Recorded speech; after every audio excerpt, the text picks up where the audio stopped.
ভাই, আমরা সবাইকে সম্মান এবং শ্রদ্ধার সাথে বলছি, আজকে আমাদের চাকরি চলে গিয়েছে।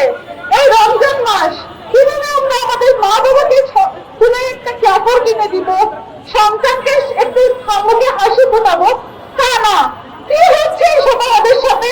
কেন করছেন আপনারা? আপনাদের কারো পেটে কি আমরা লাথি মেরেছিলাম? আমাদের রিজিক কেন কেড়ে নিয়েছেন? আসমান থেকে গজব নাযিল হবে, মনে রাখবেন। এই আমরা বলছি না, শুধু আমাদের রিজিক তারা কেড়ে নিয়েছে, এটা আমাদেরকে পুনর্বহাল করো, এটাই আমাদের একমাত্র দাবি। আমাদের বয়স চলে আছে, অন্য কোনো আমরা ভোগ করতে পারবো? এটা কত অনেক কথা আপনাদের। আপনাদের কি বিবেক নেই? আপনারা দয়া করে মাননীয় সরকার এবং গভর্নর মহোদয়ের কাছে আকুল আবেদন জানাচ্ছি, এই রমজান মাসে দাঁড়িয়ে আপনারা দয়া করে আমাদের চাকরিতে পুনর্বহাল করবেন